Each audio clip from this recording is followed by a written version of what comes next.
पुत्र श्रीपाल तू। हाँ माँ, मैं तेरा पुत्र श्रीपाल। प्रणाम माताश्री। आयुष्मान भव पुत्र, सुखी रहो मेरे लाल। तुझे देखने के लिए मेरी आंखें तरस गई थी, रो रो कर मेरी आंखें सूख गई है पुत्र। माताश्री, अब आप निश्चिंत हो जाइए। देखो, मैं स्वस्थ हो गया हूँ, सुंदर हो गया हूँ। हाँ मेरे लाल, तू पहले जैसा सुंदर हो गया है, मेरा राजकुमार श्रीपाल। हाँ माताश्री, हाँ। परंतु पुत्र, ये सब कैसे हुआ? तू ये सब हुआ आपकी पुत्रवधू मैना सुंदरी के प्रताप से।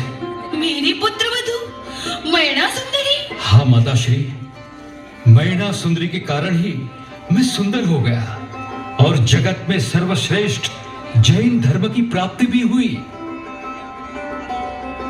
प्रणाम माताश्री।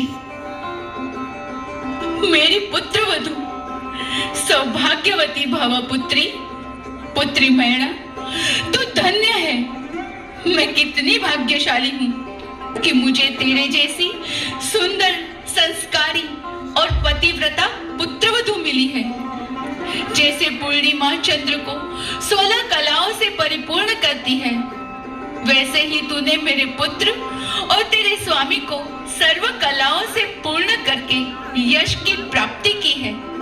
तू धन्य है मैना, धन्य है। परंतु माताश्री, आप यहाँ अकेले कैसे पहुंचे? पुत्र श्रीपाल, तेरी औषधियों को ढूंढते ढूंढते गांव नगर इधर उधर भटकती रही थी। एक व्यक्ति ने मुझे बताया कि कौशांबी नगरी में वैद्य शास्त्रों के ज्ञाता एक विद्वान वैद्य रहते हैं, उनके पास जाओ। मैं कौशांबी की ओर जा रही थी तो रास्ते में एक ज्ञानी गुरु भगवंत मिले।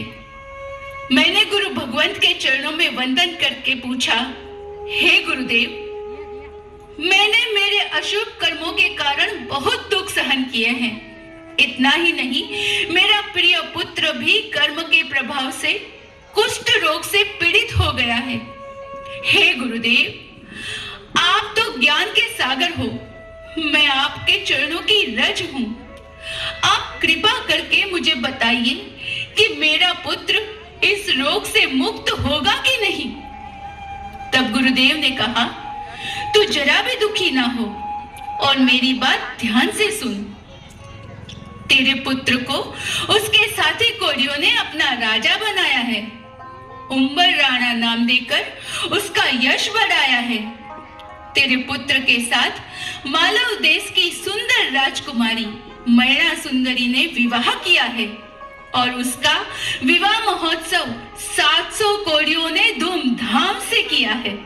उसके बाद तेरे उस पुत्र ने अपनी धर्मपत्नी के साथ श्री सिद्ध चक्र तप की संपूर्ण विधि विधान से आराधना की है। इस तप के प्रभाव से तेरा पुत्र संपूर्ण निरोगी हुआ है और उसके पुण्योदय का आरंभ हुआ है। इस नवपद जी के प्रभाव से समस्त जगत में यश कीर्ति बढ़ेगी और अनेक राज्यों को जीतकर उसका अधिपति बनेगा।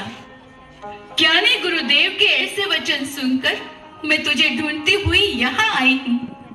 तुझे निरोगी देखकर मेरे हृदय को शांति मिली और मेरे सारे मनोरथ पूर्ण हो गए पुत्र।